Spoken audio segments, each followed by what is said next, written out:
What's up, space pirates? This is your Admiral, the Dread Pirate Dr. Disaster, and the marketing assault on gamers from Ubisoft right now is in full swing as they are tasked with trying to convince us to buy Assassin's Creed Shadows. Love me! Love me! I did. This is going to be a tough challenge for Ubisoft after all the shit that they've pulled and with all the controversy surrounding Assassin's Creed Shadows. That being said, it is entirely possible that they end up with some pretty big numbers. It was just a few years ago that Assassin's Creed Valhalla sold 4 million copies in its first week, racking up 20 million total players over the game's lifespan. So, Assassin's Creed the franchise has the kind of power to pull off big numbers with the normies out there who make up the cultural auto intake crowd. What? I love garbage. You may recall that before Ubisoft changed the release date of Assassin's Creed Shadows for a second time, a bunch of us were wondering why you couldn't pre-order the game digitally. We wondered why Ubisoft was waiting until the last minute, and I speculated that what they were doing was waiting until they were within like a month and a half or so of release to allow pre-orders so that all the die-hard fans waiting to buy this game would pre-order at the same time, spiking the game's numbers on the Steam charts in order to appear impressive and claim that it was a big win. Well, it turns out I may have been onto something. Hey everyone! Come and see how good I look! At one point over the weekend, Assassin's Creed Shadows spiked all the way up to number 51 on the Steam top seller list. That was the highest that I saw, but I didn't happen to grab a screenshot of it. It has, however, dropped down to number 112, where it sits at the time of this recording. Their hope at Ubisoft was that normies would see the numbers and, when combined with the sudden onslaught of positive access media coverage and traditional advertisement, that they would start to see a frenzy among gamers. But those numbers immediately slowed down on Steam over the weekend, and this is not a good sign. That is why Ubisoft is desperate and even censoring people on YouTube for speaking out about this game, as I'll show you in a few minutes here. But the thing is, I suspect that shit like this image here showing up in Ubisoft's marketing for the game is really hurting them. The fat girl boss warrior isn't exactly appealing to most gamers. Or look at this image here.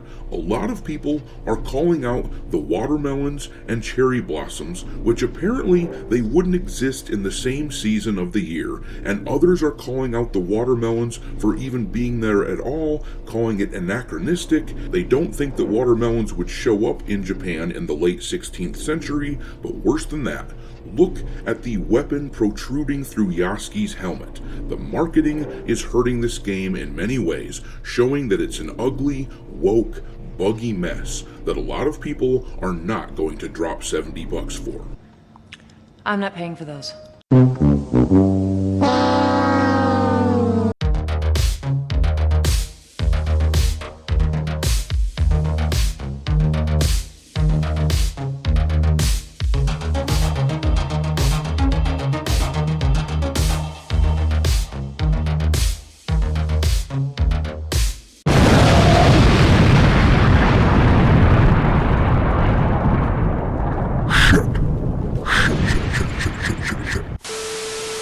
Alright, me hearties, make sure you like this video and subscribe to the channel if you haven't already, and also, don't forget to follow me on X, where my handle is Dr. Disaster 1.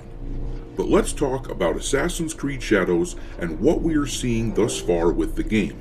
The strategy for Ubisoft was to hold off on allowing gamers to pre-order until right when their massive marketing campaign came out, hoping to overwhelm the gaming community with positivity and manufactured hype, and quite frankly, it has worked at least a little bit. Being at number 112 with a little over 50 days before the game releases is not bad. Kingdom Come Deliverance 2 wasn't even this high, as an example, when that game was around 50 days removed from its release. So, it's reasonable to expect that Shadows is on pace for a release somewhere around the numbers of Kingdom Come, if not better. However, with this being an Assassin's Creed game, and with Ubisoft being in the dire financial straits that they are in, they definitely want their numbers to look more like Monster Hunter Wilds than Kingdom Come. Wilds has been in the top 20 best-selling games on Steam since its open beta back on Halloween. They have over 300,000 followers, and they're the top dog on the wish lists on Steam. That game will be a juggernaut. We can't kid ourselves with Shadows. They are going to sell copies of that game because there are people out there unable to say no to the corporate slop no matter what. I call it cultural auto intake. Don't ask questions. Just consume product and then get excited for next product. There are people out there who get the fear of missing out and they refuse to be left out, but if in their first week or so they only sell like 1 or 2 million copies, as much as the media will spin that as a massive win, and to be clear, those are big numbers, but that will not be a win for a franchise capable of Monster Hunter Wilds numbers, of selling 4 million in the first week, as Assassin's Creed Valhalla did not too long ago. That will mean that they have lost half their audience if they only sell like 1 or 2 million in the first week of Assassin's Creed Shadows release. And considering that this is the game, this is the Assassin's Creed game where Ubisoft finally took us to Japan, this will be extraordinarily damning. But the marketing blitzkrieg has been crazy for the past few days. The positive media articles have come pouring in. Meanwhile, Ubisoft, or someone simping for them, has been organizing a takedown campaign, getting the videos of Japanese YouTuber Shohei Kondo removed from the platform. He had a video called "We Hate This Game, the Japanese Reacts to Assassin's Creed Shadows," and it kept getting pulled, and then re-uploaded, and then pulled again. This is likely due to a bunch of people reporting it, because the thing that Ubisoft and their little simps are most afraid of is the Japanese market. Let's be real. It is very unlikely that the Japanese are going to turn out for this game, and that is a large market for them to lose out on. The good news is that eventually it looks as though the video from Shohei was allowed to remain up, though it was removed a literal dozen times. That is wild. But the thing is, the dude is highlighting a severe weakness for Ubisoft right now. The Japanese are pissed about this game, which is why Ubisoft has stopped referring to Yasuki as a samurai in their Japanese promotional material, calling him a legendary warrior instead.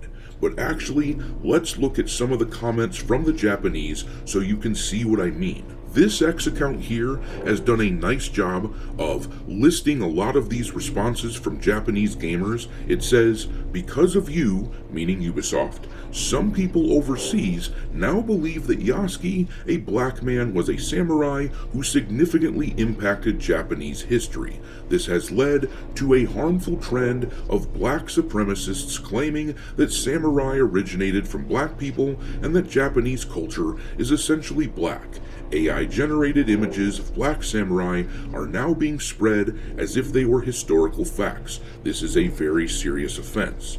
And then the next response, "We cannot accept the blurring of lines between fiction and reality. While Japanese people are very tolerant of creative works, we cannot simply ignore the fact that our country's history is being distorted or grossly misunderstood by so-called historians who are careless about the truth.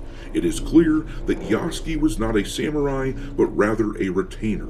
And then, oh my god, that shitty white woman in the Ubisoft game was so condescending when she said they used to behead people all the time in Japan back then. So barbaric. I rewatched it so many times. If they're going to portray Japan like that, they should at least release the original version in Japan too.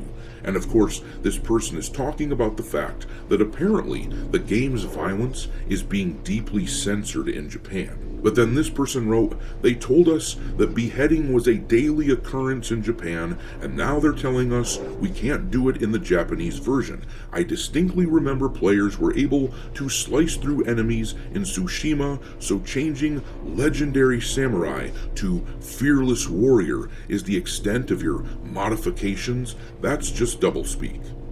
And then, not content with just one fabricated theory, now they say that beheading is worse than gore? There are no records of a black samurai outside of that one fabricated paper. It's annoying how other countries take Assassin's Creed seriously, even though it's supposed to be historically accurate, especially with this Z rating and all the changes. It's different from the previous game. I don't have a problem with the concept, but the changes are in the wrong places. And then this person wrote, you're just trying to add fuel to the fire. And then, okay, I get it. So Ubisoft is trying to divide Japan and the rest of the world, huh? You want us Japanese to just sit back and let Westerners rewrite our history? Ubisoft is a terrible company. And then, of course, the overseas version is probably going to romanticize Yasuki as a legendary samurai, aren't they? Yep. That's it, yeah. The comments go on, but you get the idea. The Japanese are unhappy, and Ubisoft does not want you to see that at all. The game director recently came out and said that we want to avoid telling a culture about their own culture, but that's clearly what they've done by not consulting the actual Japanese with this game, and there will be consequences because of it. Their marketing campaign has allowed them to make a big push, but they're seemingly already losing momentum. It will be interesting to watch what desperate tactics Ubisoft uses over the next month and a half or so. But I'm gonna leave it there. What do you think? How many copies of Shadows do you expect will sell in the game's first week? Will it get Valhalla's 4 million type numbers or something less? Drop your thoughts down below and we will talk there. Thanks for watching me, Hearties. If you haven't already, your Admiral is inviting you to subscribe to the channel and become a part of the crew. Life as a space pirate may not be glamorous, but there's always plenty of booty.